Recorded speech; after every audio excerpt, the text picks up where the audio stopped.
Press subscribe, bell icon and like button.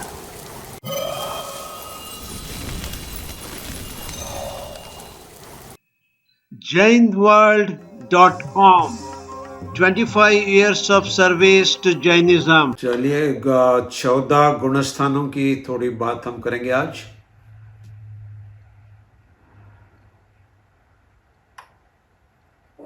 तो जैसे कि एक कोई प्रोजेक्ट हमें करना होता है तो एक प्रोजेक्ट चार्टर उसकी बन जाती है। तो बॉस ने एक उसके जूनियर मैनेजर को बुलाया और कहा कि भाई ये प्रोजेक्ट है, उसका एक प्लान बना लो, कॉम्प्लेक्स प्रोजेक्ट है। तो 2-4 दिन में प्लान बना के आ गया। तो बॉस ने पूछा क्या क्या बनाया, ज़रा दिखा दो। तो उसने कहा कि सर देखो प्रोजेक्ट चार्टर मैंने बना ली कि क्या करना है, कैसे करना है, प्रोजेक्ट स्पॉन्सर कौन है उनकी लिस्ट बना ली, फिर प्रोजेक्ट टीम बाकी जो है वो बना ली, फिर प्रोजेक्ट की एक्टिविटीज़ क्या है, फेज़ 1, फेज़ 2, फेज़ 3 वो बना ली। ईच फेज़ में डिटेल एक्टिविटी क्या है उसको बना लिया है। फिर रिव्यू पॉइंट्स लगा दिए हैं सब जगह, कहाँ कहाँ जाके हमें रिव्यू करना है कि भाई करेक्ट हो रहा है नहीं हो रहा है और क्या करेक्शन आगे करनी है। और उसके बाद फिर मैंने कुछ बोनस के पॉइंट्स भी लगा दिए कि भाई जिसने परफॉर्मेंस अच्छा किया तो उसको क्या बोनस मिलेगा, क्या नहीं बोनस मिलेगा। और बाद में फाइनल रिव्यू और concluding the project close down.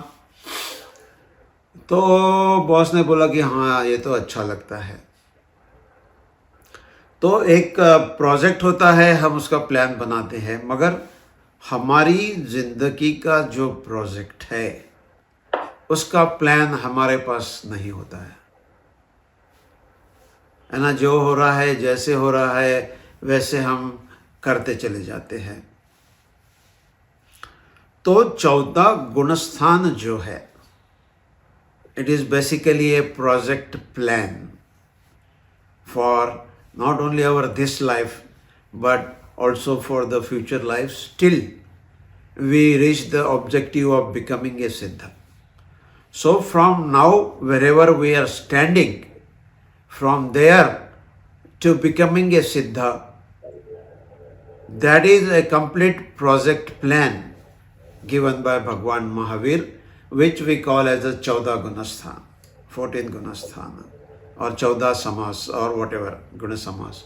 तो 14 गुणस्थान basically is a complete project plan for us to go from here to the final destination of becoming a सिद्ध।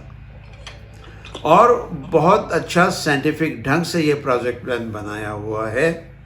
इसमें कोई स्टोरी नहीं, इसमें कुछ ये नहीं है। This are all formulas and these formulas can be verified. So it is like a science.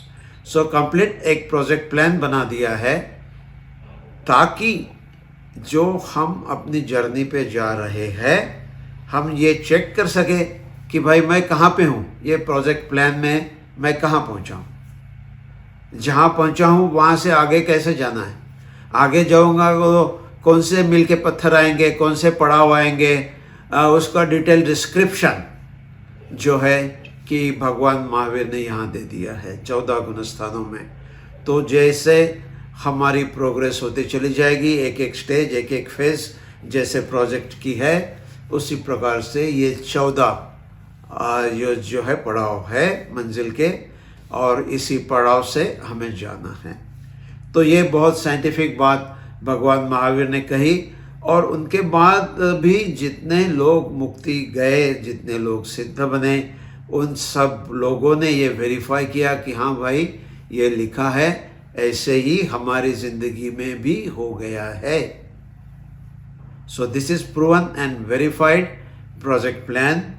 और इतनी साइंटिफिक बात शायद ही किसी और जगह कही गई है कि आपकी पूरी ये प्रोजेक्ट जो है इस प्रकार से काम करेंगे। ये आपका इवैल्यूएशन क्राइटेरिया है।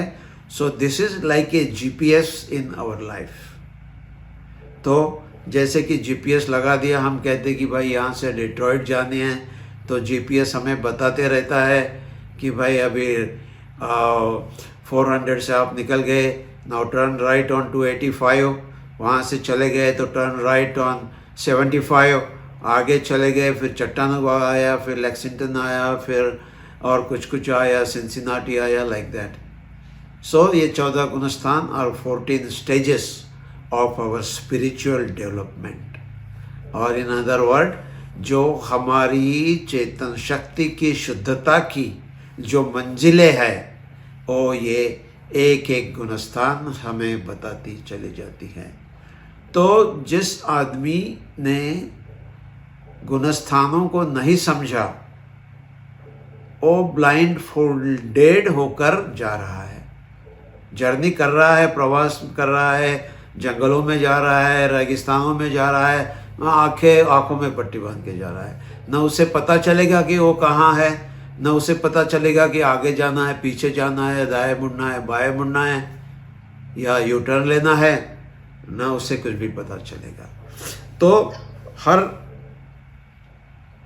जो व्यक्ति इस पाथ पे जाना चाहता है, स्पिरिचुअलिटी के पाथ में जाना चाहता है, चेतन शक्ति के शुद्धि के पाथ में जाना चाहता है, बहुत आवश्यक है कि 14 गुणस्थानों को अंडरस्टैंड करें, ताकि वो ब्लाइंड फोल्डेड बनकर अपनी जर्नी ना करें। तो इसमें 14 जो गुणस्थान है, कहीं कहीं अलग अलग नामों से जाने जाते हैं, मगर जो नाम ये पाठमाला में दिए हैं वही सही है ज़्यादातर, और हम उसी नाम से आगे चले जाते हैं। तो मिथ्यात्व, सासादन, मिश्र, अविरत, देश विरत, प्रमत्त विरत, अप्रमत्त विरत, अपूर्वकरण, अनिवृत्तिकरण, सूक्ष्म सांप्राय, उपशांत मोह, क्षीण मोह, सयोग केवली जिना और अयोग केवली जिना, ये 14 गुणस्थान है। और 14 गुणस्थान के बाद सिद्ध अवस्था आती है। तो सिद्ध गुणस्थानों के अतीत होते हैं, सिद्धों के कोई गुणस्थान नहीं होते हैं। सो दिस इज इम्पोर्टेंट। तो पहले है मिथ्यात्व। मिथ्यात्व की बहुत चर्चा हमने की है पहले भी, मगर बहुत सिंपल मिथ्यात्व है कि जो चीज़ जैसी है वैसी नहीं दिखती है, और जो चीज़ जैसी नहीं है वैसी यानी कि विपरीत दिखती है। सो दिस इज ए मिथ्यात्व। बहुत बार लोग उसको बहुत छोटा बना के कह देते हैं कि जो तत्व हमारे कहे हैं उसी की हम मिथ्यात्व की या भाषा करें तो नहीं है। मिथ्यात्व की जो एप्लीकेशन है, जो भी एक्टिविटी हम अपनी ज़िंदगी में करते हैं, छोटी से लेकर बड़ी तक, उसको एनालाइज करना है कि ये मिथ्यात्व है कि ये सही है। तो गलत और सही, इसकी पहचान ज़िंदगी की हर एक्टिविटी में हमें करनी है। क्यों? कि मिथ्यात्व में जो आदमी होता है, तो देखिए कैसी इसकी लिंक कैसी होती है। तो जब मिथ्यात्व आदमी होता है वो भय में होता है, वो डरा हुआ रहता है कि भाई ये सही है, वो सही है, वो सही है। और जो आदमी डरा हुआ है वो अंधभक्त हो जाता है, वो अंधश्रद्धालु हो जाता है, अंधश्रद्धा करने लगता है। किसी ने कुछ कहा, किसी ने कुछ कहा, और अंधभक्त बन जाता है फिर अंधश्रद्धालु बन के। और अंधभक्त जो बन गया तो उसकी विवेक शक्ति जो है हीन हो गई। जो कहीं सुना, कहीं पढ़ा, वो उसी के हिसाब से अपना कार्य कर, और विवेकहीन जो हो गया वो दिशाहीन हो गया। उसने अपनी आंखों पे पट्टी बांध ली और कोई जैसे उसको चलाता है वैसे वो हम चलते चले जाते हैं। तो ये कोविड की 1 साल में हमने देखे कि कितने कितने लोग अंधभक्त बन के कितनी बातें करते चले गए हैं। किसी एक ने कहा कि भाई साहब 9 बजे रात को जाओ बाहर, थाली बजाओ, ताली बजाओ, कोरोना निकल जाएगा। हाँ, करोड़ों लोगों ने जाके किया, एक नहीं, 2 नहीं, 50-60 करोड़ लोगों ने किया, और बड़े बड़े अपने वीडियो करके डाल दिए कि भाई देखो मैंने कितना बढ़िया काम किया। क्या हुआ? मिथ्यात्व के कारण भय पैदा हो गया, भय के कारण अंधश्रद्धा आ गई, अंधश्रद्धा के कारण आप अंधभक्त बन गए, अंधभक्त बन गए तो विवेक शून्य बन गए, और विवेक शून्य के कारण आंखों पर और अपने विवेक पर पट्टी बांधकर कोई कुछ भी कहता है करते चले जाते हैं। तो कोरोना के काल में देखे हमने कितने लोग कुछ कुछ कहते हैं और सब वो ये लंबी लाइन लग जाती है, लोग फॉलो करते चले जाते हैं। क्यों? कि मिथ्यात्व जो है बहुत स्ट्रांग है। तो हर चीज़ जो है कि जागरूक होकर और अपने विवेकशीलता के साथ जब हम करें तो हम मिथ्यात्व से बचकर रह सकते हैं। तो बहुत इम्पोर्टेंट है। और जो क्रियाकांड में भी लगे रहते हैं लोग, उसमें भी 80% मिथ्यात्व होता है और थोड़ा सा कुछ। तो एक ने कहा भाई ऐसे ऐसे करो, सारे लोग करने चले जाते हैं। देखा होगा आपने कितने मंत्र आ गए। कोई बैठता है, एक मंत्र लिख के बेचता है, भाई साहब 3 बार 108 की माला जपो, हाँ सारी दुनिया का कोरोना खत्म हो जाएगा। कोरोना तो खत्म हुआ नहीं, बड़ा सारे मंत्र और मंत्र वाले ऐसे ही रह गए। क्या है कि मिथ्यात्व है।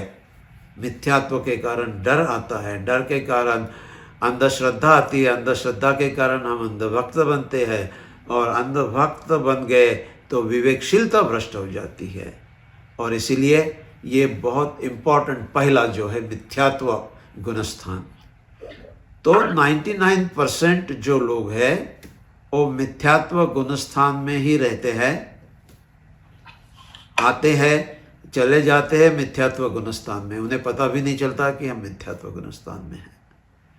तो कहते हैं कि ओनली 1% पीपल गो अबाउ मिथ्यात्व।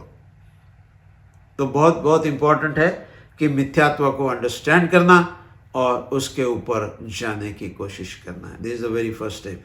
नहीं तो ऐसा ना हो कि मिथ्यात्व गुणस्थान में ही आप आए, उसी में चले गए, मनुष्य जन्म में ऐसे ही चला गया। तो बहुत इम्पोर्टेंट है कि हर चीज़ को परखना है, हर चीज़ को। तो इम्पोर्टेंट बात जो होती है कि जो हमारे संस्कार है, जो हमारी नॉलेज है, उसको भूलना है। सत्य के खोज की पहली स्टेप होती है कि भाई you must remember what you know is bondage. जो आप जानते हो वही आपके पैरों की बेड़ी बन जाती है, सत्य से आपको दूर रखती है। तो इसीलिए हर चीज़ को फिर से परखना है कि भाई मैं ऐसा समझता हूँ मगर ये कितना सच है कि नहीं है। नहीं तो अहंकार जो है हमें इस बात पर बहुत मजबूत रखता है कि नहीं अरे मैं जानता हूँ, कैसे गलत हो सकता है ना, मैं ये जानता हूँ। तो देखा हमने मंदिरों में बहुत आर्ग्यूमेंट्स होते रहते हैं, अरे भाई आपने ये कपड़े कैसे पहने हैं, नहीं है आप केसरी कपड़े पहन के ही अभिषेक कर सकते हो, और लेडीज साड़ी पहने हैं तो ही अभिषेक या कुछ पूजा कर सकती है, नहीं कर सकते हैं। आप ऐसे पूजा मत करो, ऐसे मत करो, ये मत चढ़ाओ, वो मत चढ़ाओ, वो मत चढ़ाओ। मैं ये नहीं कहता कि गलत है, मगर इसमें ज़्यादा जो है अहंकार की आर्ग्यूमेंट होती है। जो व्यक्ति कह रहा है कि ऐसा मत करो, वो सोचता है कि मैं जो जानता हूँ, मैं जो समझता हूँ वही परम सत्य है, और ये बाकी सब गवार लोग बैठे हैं उनको मैं समझाऊंगा कि क्या सही है। तो ये जो है कि ये अहंकार की बात है। तो यहाँ से अहंकार को निकाल कर और जो हमें सत्य का खोजी बनना है, तो सत्य का खोजी जो है कि जो एजम्पशंस हमारे हैं वो सब निकाल कर and rediscover. So this is very important, ताकि हम मिथ्यात्व से थोड़े आगे चले जाएंगे। तो चलिए नेक्स्ट इज अ सासाधन। सासाधन में क्या हो गया कि आपको थोड़ी जागृति आ गई है कि मिथ्यात्व क्या है पता चला है, सम्यक्त्व क्या है पता चला है, और आप सम्यक्त्व की ओर जाने की कोशिश कर रहे हैं। तो होता है कभी थोड़ा सम्यक्त्व में आप चले गए, मगर पुरानी आदतें हैं, पुराने संस्कार है, पुराने लगाव है, वो आपको फिर से खींच लेता है, फिर से मिथ्यात्व की ओर ले जाता है। तो आप थोड़ी देर आ गए सासाधन में, फिर मिथ्यात्व में जाने की आपकी जो है, तो बाहर से जो है कि थोड़ा सा मिथ्यात्व आ गया, मगर आपका मन जो लगा हुआ है मिथ्यात्व में ही लगा हुआ है। जो चीज़ें राग द्वेष मोह को प्रिय है उसी में आपका मन लगा है, उसी का चिंतन चल रहा है, तो सासादन में एक झलक आ जाती है और फिर आप मिथ्यात्व की ओर खींचे चले जाते हैं। तो तीसरा जो है मिश्र, मिश्र यानी कि आप थोड़े से मिथ्यात्वी हो, थोड़े से जो सम्यक तो आपका है, तो आपको पता है कि भाई साहब ये सही है, उस दिशा में आप थोड़ा बढ़ भी जा रहे हो, मगर फिर भी आप पीछे की ओर खींचे चले जाते हो। तो बहुत सुंदर उदाहरण हमारे शास्त्रों में दिया है दही और गुड़ का, कि भाई दही खट्टा है, गुड़ मीठा है अपने आप में, मगर दोनों को मिक्स कर दिया, दही गुड़ का मिश्रण बना दिया, तो थोड़ा खट्टा थोड़ा मीठा। तो मिश्र जो है इसलिए नाम दिया मिश्र, यानी कि दोनों का मिक्स है।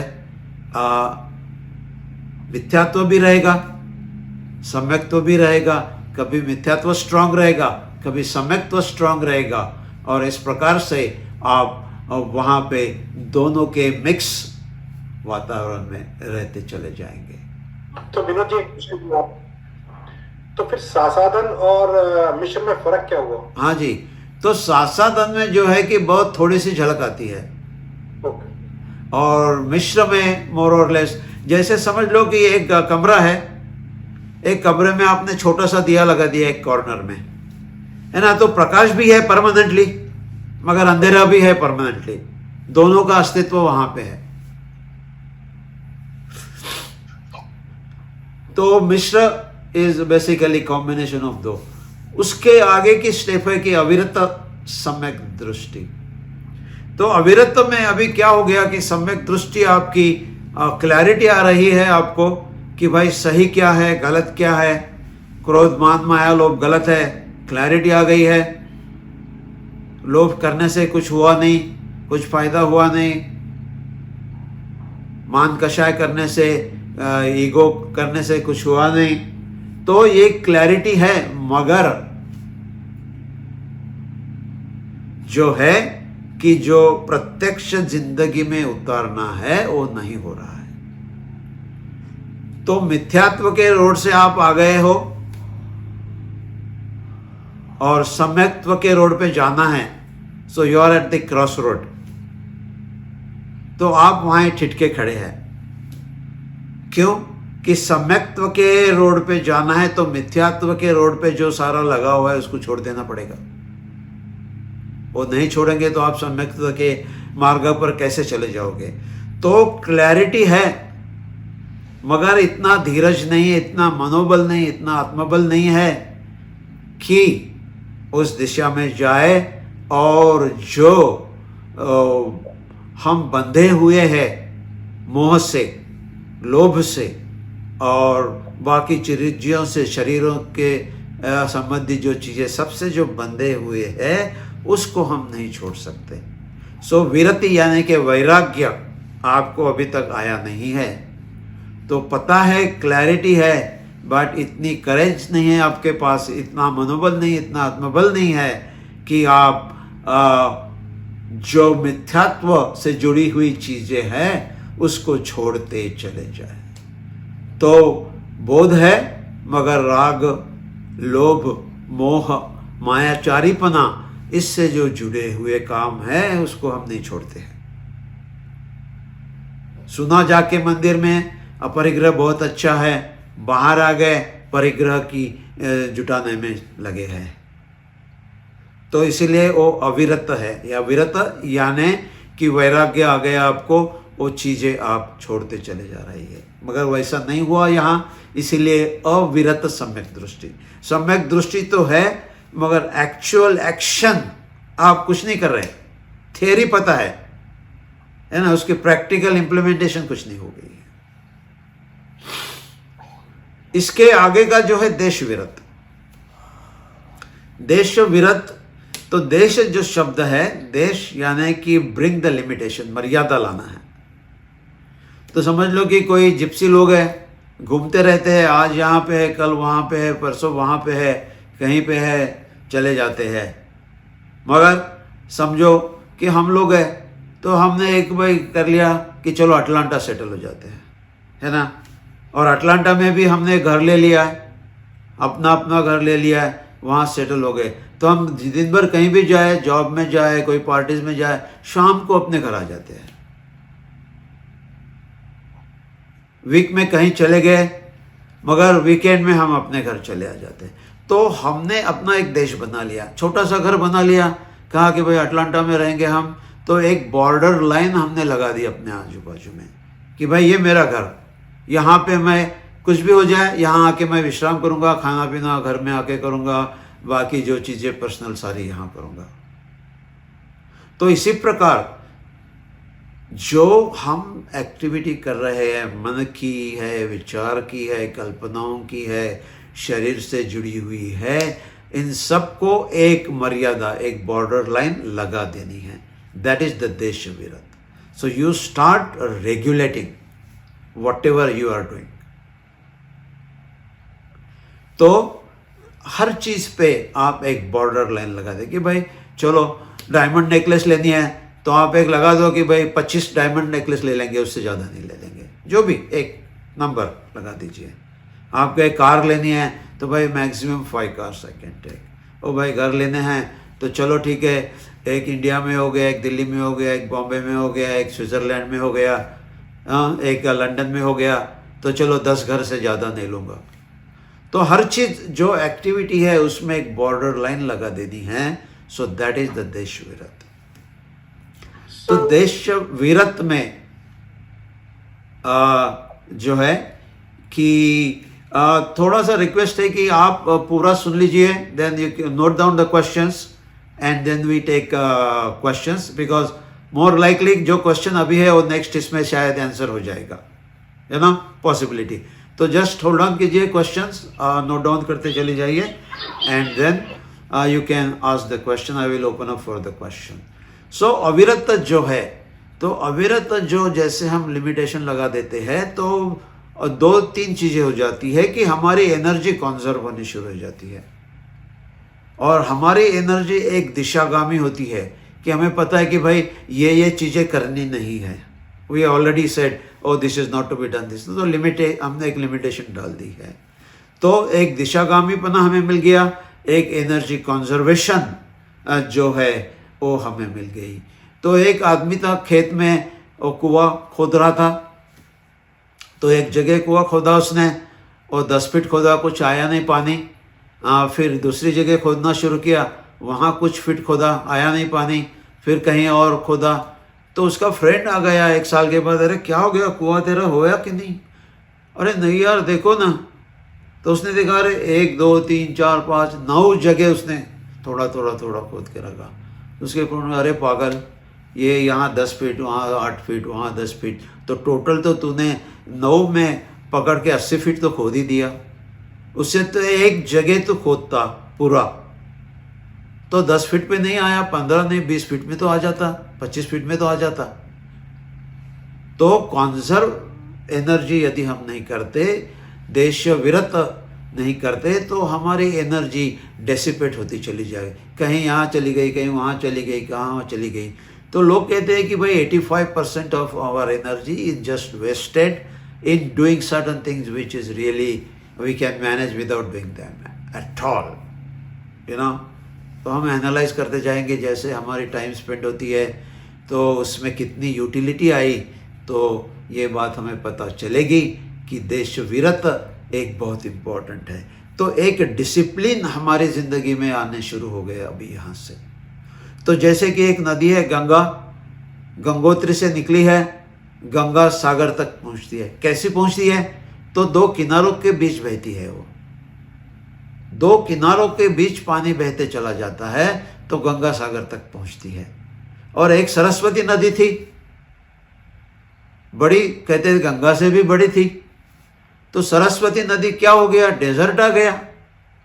तो डेजर्ट आ गया तो दोनों किनारे चले गए, पानी फैलता चला गया, फैलता चला गया, फैलता चला गया, पूरी की पूरी सरस्वती नदी गायब हो गई। तो कितनी भी आपके पास एनर्जी हो, कितनी भी आपके पास ताकत हो, तो यदि आप उसको चैनलाइज नहीं करेंगे तो आप कहीं पहुंचोगे नहीं।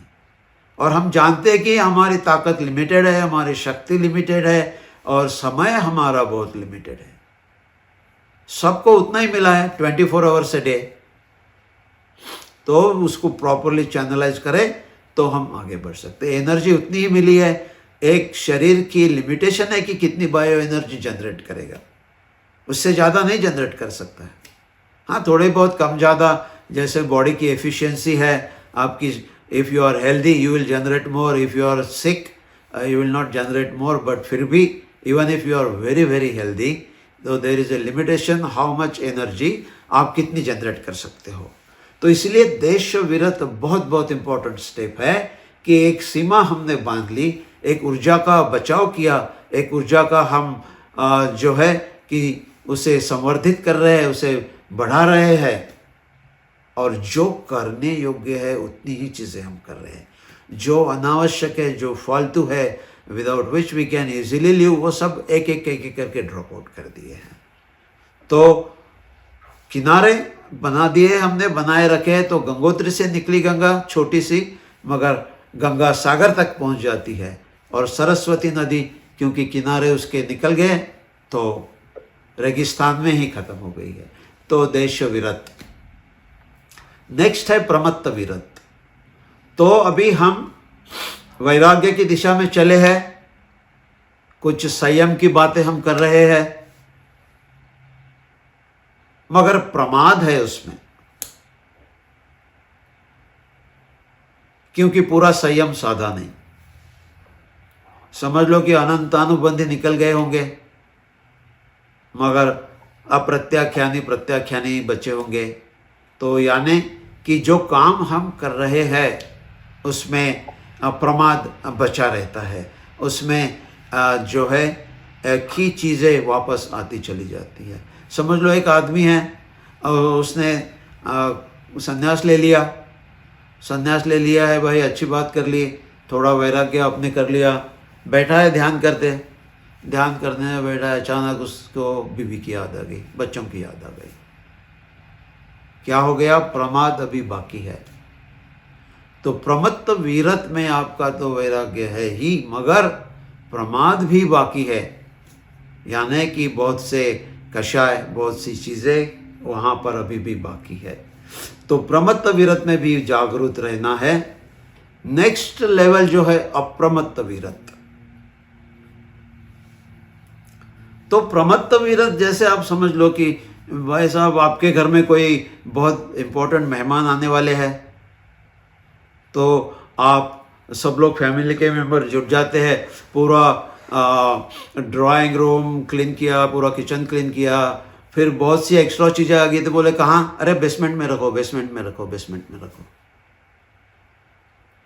तो ऊपर तो ठीक ठाक हो गया है, कचरा सारा बेसमेंट में पड़ा है। ऐसे नहीं कि आपके घर से कचरा चला गया,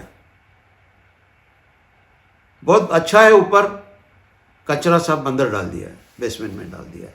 तो प्रमत्त वीरत जो है कि जो आपकी सबकॉन्शियस माइंड है उसमें जो चीज़ें चली गई है उसकी भी केयर करनी है, तो वो कभी भी उभर कर बाहर आ सकती है। आप बैठे हैं, अचानक आ गया कि दीक्षा तो ले ली, तपस्वी तो बन गए, फैमिली की याद आ गई, तो जुड़ाव लगाओ अभी भी वहाँ पर बाकी है। तो अप्रमत्त वीरत जो है कि बेसमेंट भी जो है आपने क्लीन कर दिया। आपको पता है कि आपका फ्रेंड आ रहा है, वो पहले बोलेगा अरे जरा बेसमेंट चेक करूंगा, तो फिर आपने कहा कि अरे नहीं भाई साहब चलो, ये तो थोड़ा खड़ूस फ्रेंड है, बेसमेंट भी क्लीन करो, सब अच्छा हो जाएगा। तो बेसमेंट भी आपने क्लीन किया, जो सबकॉन्शियस में गई है चीज़ें उसको आपने ध्यान के द्वारा सब उसका उपशमन किया, उसका क्षय किया, उसका नाश किया है। तो अप्रमत्त वीरत्व जो है कि अब आपकी चेतन शक्ति में कोई वृत्ति आएगी नहीं, वृत्तियाँ शांत हो गई, स्पंदन जो है चेतन शक्ति के बिल्कुल हाँ, तो यहां तक अप्रमत्त विरत जो है, तो समझ लो कि ये आदमी अब रेडी हो गया है आगे की ओर जाने के लिए। तो अप्रमत्त विरत जो है कि नॉर्मल जो हमारे मुनि हैं वो अप्रमत्त विरत में हम कह सकते हैं कि वो होने चाहिए। सब होते हैं ऐसे नहीं है, मगर that is the ideal place where our muni Maharaj should be, अप्रमत्त विरत। So that is the stage where आपके जो ऊपरी लेयर है वहाँ पर तो है ही सब क्लीन, मगर जो सबकॉन्शियस में है, डीपर लेयर है, वहाँ पर भी आपने पूरी क्लिनजिंग कर ली है। आपने ध्यान के द्वारा वहाँ पर जो है पूरा उसको कंट्रोल में ले लिया है। नेक्स्ट है अपूर्वकरण। तो अपूर्वकरण की स्टेज, बहुत ही सुंदर नाम वहाँ दिया है अपूर्वकरण, कि ये 7 स्टेजेस जो है, अब तक तो आपने सारे प्रयत्न किए अपने भक्ति की, तो प्रोजेक्ट प्लान आपने यहाँ तक बहुत अच्छा इम्प्लीमेंट किया, तो सब लोग कहने लगे कि भाई बोनस हमारा कहाँ है, इतनी मेहनत की हमने, इतने 7 स्टेजेस प्रोजेक्ट की कंप्लीट की, इतनी मेहनत की, तो बोनस तो देना पड़ता है अभी। तो अपूर्वकरण is where you start getting the bonus. तो यहाँ पे जो है आपको रिटर्न्स मिलने शुरू हो जाते हैं। तो अपूर्वकरण में ऐसे ऐसे अनुभूति आपको आ जाती है जो पहले कभी भी नहीं आई। उसके कुछ उदाहरण हम देख लेंगे। तो समझ लो कि लोग कहते हैं कि अरे भाई हजारों सूरज है, ऐसा प्रकाश दिखेगा। एक प्रातिहार्य में हम कहते हैं कि भाई भामंडल जो होता है वहाँ से इतना प्रकाश आता है कि हजारों सूरज की इतनी रोशनी आती है। तो अपूर्वकरण में maybe you are able to see that and you are able to feel that. कहते हैं हम कि भाई साहब और शरीर से तो सुगंध आता है, तो हम देखते हैं हमारे फ्रेंड सर्कल, हमारे जो रिलेटिव्स है, उनके शरीर से तो दुर्गंध आती है, तो डिफ़िकल्ट टू बिलीव कि शरीर से सुगंध आ जाएगी। मगर अपूर्वकरण के स्टेज में आप आ जाओगे, यानी कि आपके सारे कषाय मंद हो गए, सारे कषाय ये हो गए हैं, तो वहाँ पे आपको वो अनुभव आएगा। कहते हैं कि बहुत सी ऐसी ध्वनियाँ आपको सुनने की मिलेगी, ऐसी म्यूज़िक कि जो अनाहत है,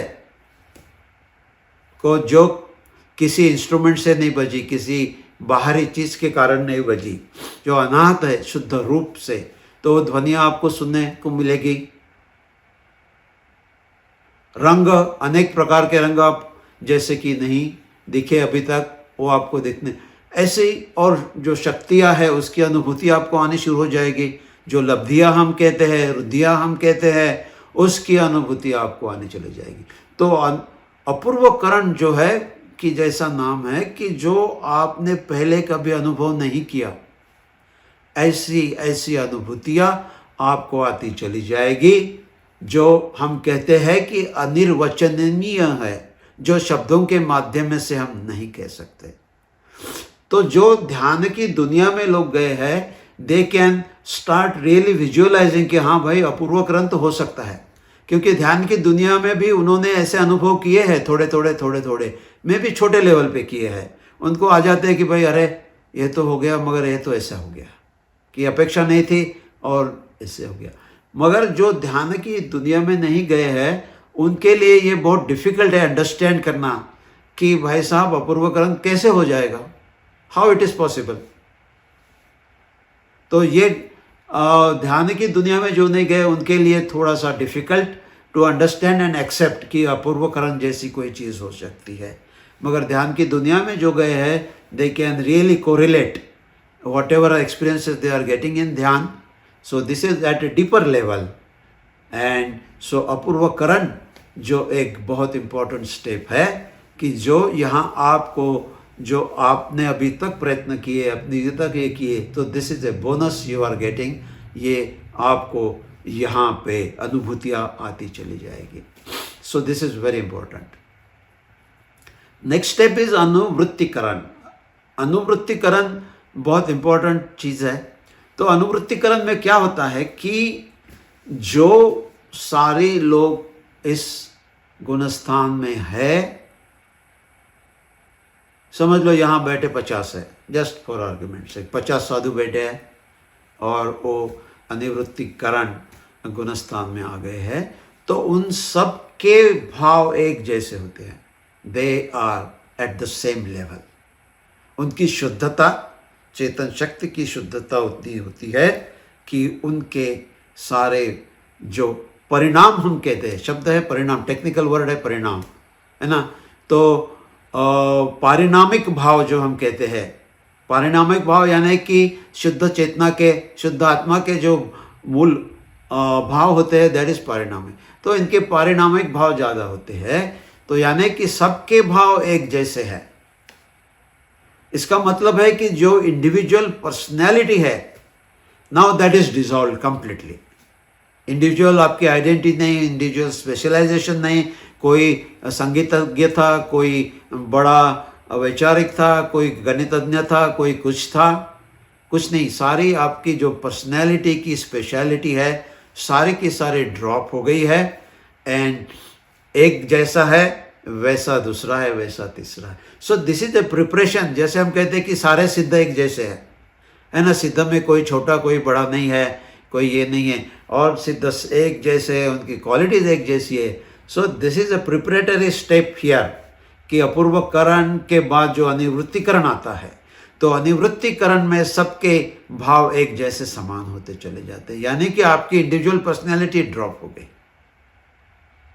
और इस लेवल पे जो साधु है, तो जो हम कहते हैं कि केवली पंडित, जो हम कहते हैं कि नमो लोए सवस्साहुनम, तो जो इस गुणस्थान में साधु है, वो सारे, उनको मेरा नमस्कार है।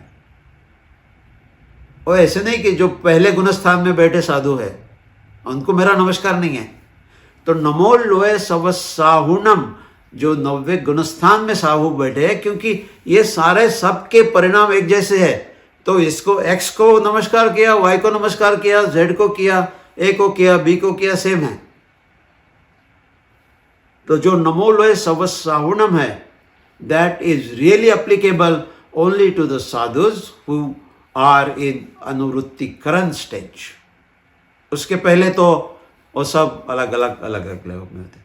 तो अनुवृत्तिकरण basically is that individuality is dissolved now. Next is सूक्ष्म संप्रदाय। सूक्ष्म संप्रदाय की अभी भी कुछ मोह का, लोभ का कुछ भाग बाकी है, बहुत सूक्ष्म है मगर है बाकी। वो कभी ऐसे ऊपर कर आएगा, वैसे सुप्त है, बहुत सूक्ष्म है। तो प्रसन्नजीत की कहानी बहुत फेमस है हमारे शास्त्रों में कि उसने राज्य छोड़ दिया था और अपने छोटे बेटे को दे दिया और ध्यान में बैठा है और कुछ लोग जा रहे हैं समोशरण की तरफ और वो उसी मार्ग पे वो ध्यान पे बैठा है। तो कुछ लोग जाते और उसको सुनाई दे, ऐसे कहते, अरे देखो ये मूर्ख राजा था, यहाँ खड़ा है ऐसे, और वहाँ वो सारे सेनापति वजीर मिलके उसका राज्य छीन के ले रहे हैं उसके बेटे के हिसाब से। तो उसने सुना, तो अचानक उसकी एक आदत थी कि भाई साहब तलवार जो है खींच के, राजा जो है, तो अचानक उसके मन में विचार आया, अरे अभी तो मैं जिंदा हूँ, क्या है, और उसका हाथ जहाँ तलवार रहती वहाँ चला गया। देखा उसने, अरे तलवार नहीं। अचानक से वो जागृत हो गया, अरे मैं तो मुनि बन गया और ये कहाँ मैं चला गया था। तो सूक्ष्म संप्रदाय जो है कि आप है गहरे गए मगर फिर भी कुछ सूक्ष्म रूप से आप फिर भी जुड़े हुए हैं, और कुछ होता है तो वो आपको वहाँ से जो है उस दिशा में आप चले जा सकते हैं। फिर जो है उपशांत मोह।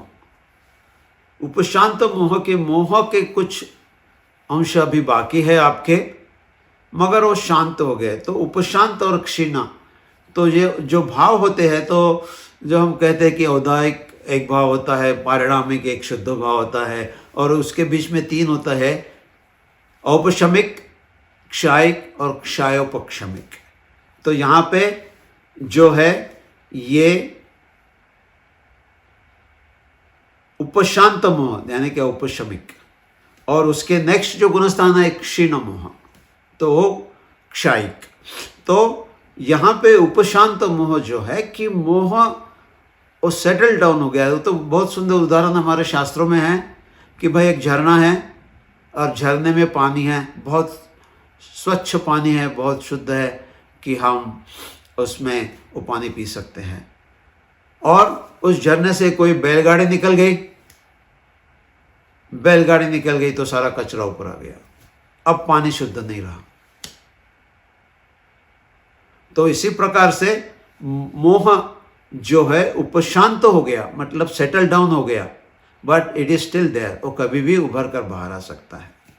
तो बहुत सुंदर एक उदाहरण है कि बुद्ध के जीवन में है। तो बुद्ध जा रहे थे एक झरने से, आगे चले गए, 10 मिनट आगे चले गए तो पेड़ एक अच्छा था, छाया थी, तो वहाँ बैठ गए। अपने शिष्य आनंद को कहा कि अरे थोड़ा पानी लेके आओ, प्यास लगी है। आनंद गया पानी लाने, तो एकदम जो झरना बहुत स्वच्छ पानी जल था उसमें, तो अचानक एक बैलगाड़ी आ गई तो सारा कचरा ऊपर आ गया। तो आनंद ने देखा अरे ये तो पानी क्या पिएंगे, तो चला गया वापस बुद्ध के पास। तो बुद्ध ने बोला पानी लाया? नहीं सर, ऐसे हो गया, वो कचरा सब ऊपर आ गया। तो 10 मिनट के बाद उसको फिर से भेजा, बोले जाओ अभी देख के आओ। और जाके देख के आया तो बहुत सा कचरा तो सेटल हो गया था, बट फिर भी थोड़ा थोड़ा इधर उधर था, तो पानी पीने योग्य भी नहीं था। फिर से चला गया वो, तो बोले नहीं अभी तक तो पानी पीने योग्य नहीं है, स्वच्छ नहीं है। और फिर आधे घंटे के बाद उसको भेजा तो पानी एकदम क्लीन था, स्वच्छ था।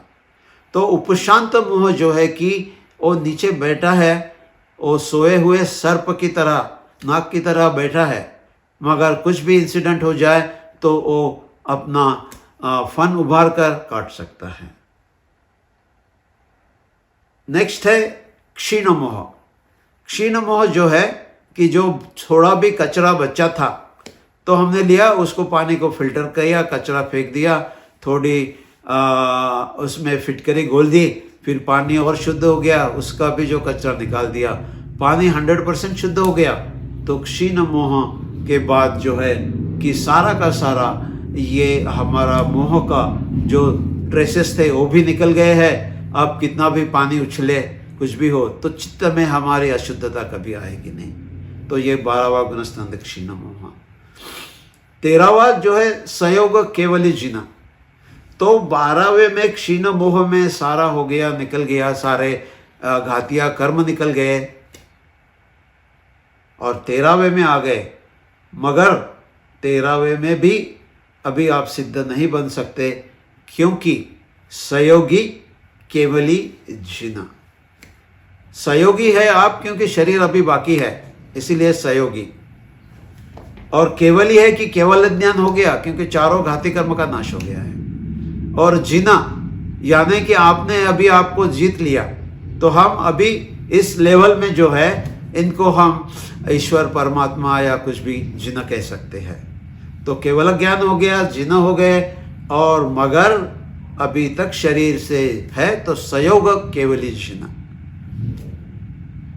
तो टेक्निकली जो है आपकी चेतन शक्ति शुद्ध हो गई है, आप टेक्निकली सिद्ध होने के लिए रेडी है। मगर जब तक आपका आयु कर्म पूरा नहीं होता है तब तक आपको संयोग केवली जिंदा बन के रहना पड़ेगा। तो भगवान महावीर 40 साल तक रहे, केवली बनने के बाद 40 साल तक वो संयोग केवली जिंदा बन के रहे। और फिर नेक्स्ट जो है लास्ट अयोग केवली जीना की जो शरीर है उसका भी संबंध अब निकल जाएगा, और शरीर जो आयु कर्म रेडी है टू गो, तो बाकी जो 3 कर्म है वो भी उसके साथ चले जाएंगे। तो फिर you are ready to become siddha. तो 14 गुणस्थान हो गए, so that means you are ready to become siddha. और 14 को क्रॉस करके आप चले गए तो जो अवस्था होगी वो सिद्ध की अवस्था होगी। तो 14 गुणस्थान सिद्ध के कोई गुणस्थान नहीं होते, शुद्ध गुणस्थानातीत है। 14 को लांघ कर जो चला गया वो सिद्ध बन गया। तो ये बेसिकली बहुत शॉर्ट में without doing getting into technical terms I try to describe. तो बहुत इम्पोर्टेंट बात है कि गुणस्थान हमें पता चलने हैं, ताकि ये हमारे जीपीएस है, और गुणस्थान ये हमें अपॉर्चुनिटी देती है कि इवैल्यूएट करें हम कहाँ पे है। नहीं तो हम आंखों में पट्टी बांधकर, जैसे कोल्लू का बैल है घूमते रहता है दिन भर, उसको लगता है अरे बड़ा जर्नी किया मैंने, सैकड़ों मील चला गया, मगर है वही गोल घूम रहा है, कहीं नहीं जा रहा है। तो ऐसा ना हो कि आप पट्टी बांध के एक ही जगह घूम रहे हो, जो अनर्थ की बातें है उसी में लगे रहे हो और सोच रहे हो कि हर एक आदमी सोचता है अरे यार मैं तो चौथे पांचवें गुणस्थान में हूँगा। कुछ लोग सोचते हैं कि बहुत से लोग, हमारे एक दोस्त है फ़ोन करते रहते हैं कि अरे क्या बहुत इच्छा है कि मेरे को सम्यक दर्शन हो जाए। तो एक दिन मैंने उनसे कहा भाई आप ध्यान व्यान कुछ करते नहीं, सम्यक दर्शन कहाँ से होगा? आप ये गुणस्थान जो है सारे रिलेटेड टू द ध्यान, सारे गुणस्थान जो है ध्यान से रिलेटेड है। आपको एक गुणस्थान से आगे जाना है, या आप ध्यान नहीं करते हो कैसे जाओगे आगे? तो एक एक ध्यान की जो स्थिति हमने देखी, जो डिस्कस करते गए points, so they are taking you to some place here. ये सारे टूल्स और टेक्निक्स एक एक गुणस्थान से आगे जाने के लिए आपको सारे आवश्यक है। तो सारी जैनिज्म की बातें जो है ये गुणस्थान से जोड़कर हमें देखने हैं कि हम कहाँ पर है, और यहाँ के आगे स्टेप जाना है तो क्या क्या हमें करना पड़ेगा। तो बहुत इंपॉर्टेंट है गुणस्थान की बातें, और इतनी साइंटिफिकली कहीं एक्सप्लेन नहीं की है किसी दूसरे धर्म में कि यदि आप जहाँ हो यहाँ से सिद्ध के पास, ये पूरी जर्नी बहुत लॉन्ग जर्नी है, और हम जीपीएस लगा के नहीं जाएंगे तो कहीं भटक जाएंगे। तो इसी प्रकार से इसके बहुत डिटेल गहरे में भी डिस्कशन है, बट आज हमने केवल कॉन्सेप्ट को देखने के लिए कि कैसे गुणस्थानों का concept is a total GPS for our life. तो चलिए कुछ प्रश्न है तो हम उसको ले लेते हैं।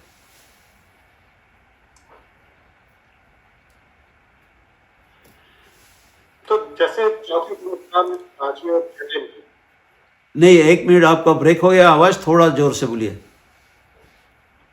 जो चौथा गुणस्थान है तो उसके अंदर अनंतानुबंधी चला जाता है। हाँ जी, चौथा अविरत है। हाँ, उसमें अनंतानुबंधी इन्होंने लिखा भी है यहाँ पर बुक में। तो उसी अनंतानुबंधी कषाय के उपशम आदि होने पर जीव को जो तत्वार श्रद्धानु परिणाम होता है, राइट? हाँ जी। तो इसलिए यहाँ पे मैंने कोई टेक्निकल वर्ड्स नहीं लिए, इसलिए कि we first want to understand the concept कि this is how the gradual progression है। बट बिल्कुल सही है कि अविरत जो है कि अनंतानुबंधी आपके निकल गए, अनंतानुबंधी नहीं जाते तो अविरत तक आप नहीं पहुँचते डेफिनेटली। उसी तरह अगले एक स्टेप पे निकलते हैं। हाँ बिल्कुल। तो प्रत्याख्यानी या प्रत्याख्यानी और संज्वलन है ना, तो समझो कि आप छठवें गुणस्थान में आ गए तो मोर और लेस यू आर इन संज्वलन, है ना, सो लाइक दैट। और नौकषाय भी जो है 9 नौकषाय, हास्य रति अरति वगैरह जो है उसका भी इन्फ्लुएंस होता है, बट मेनली अनंतानुबंधी प्रत्याख्यानी अप्रत्याख्यानी।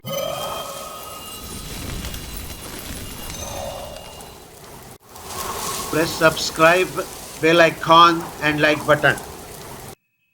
jainworld.com 25 years of service to Jainism.